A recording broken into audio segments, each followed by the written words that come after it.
So how do you get rid of something you don't want in the image? How can you clean it up, but use something that's a little cleaner than a brush? Let me show you a couple of cool tricks. We're in Photoshop, and I'm sharing my screen.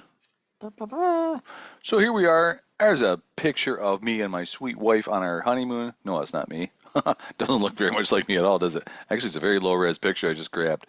But this doof in the corner is wrecking the shot. So I've made a selection around him. I am going to maybe feather that, control click to get to the feather menu and say, I'll give me a 5 pixel feather. That's a lot on a low res image like that. Might not even work. We'll see. Now I can grab a clone stamp tool right there and say I want to use this little piece of the sand as my paint. So what it basically clone stamp does is say use some part of the image as the brush with which you're painting.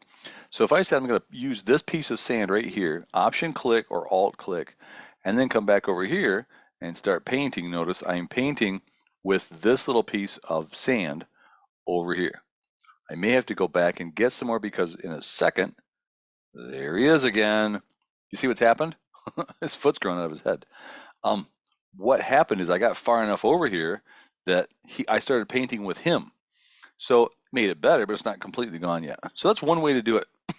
Another one is to use the, pardon me, don't you hate that when you're trying to do this and you have to cough? I can go to the fill menu and say content aware fill and say normal mode, 100% opacity, and doink, it just magically does it for me.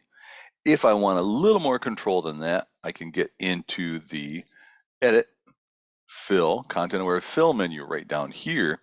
And then it says use the sampling brush tool to choose the area that you want to use. So I could even come over here and say, I want to use this sampling brush here. There's my sampling brush tool right there. Bigger, there we go. And say, that's what I want to use right there. So I could do that and then say, hokey dokey. And then it uses that sand over there instead of the sand over here. Notice it doesn't look quite right because it's different. The sand itself is different. Let me just, what am I doing here? Oh, open. I don't want to open. I want to zoom.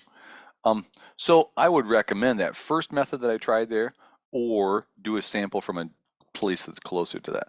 But there's a couple of methods of ways to do, get rid of something that's in the photo that's bugging you or distracting your viewer or taking away from the magnificent artistry of your work. See ya.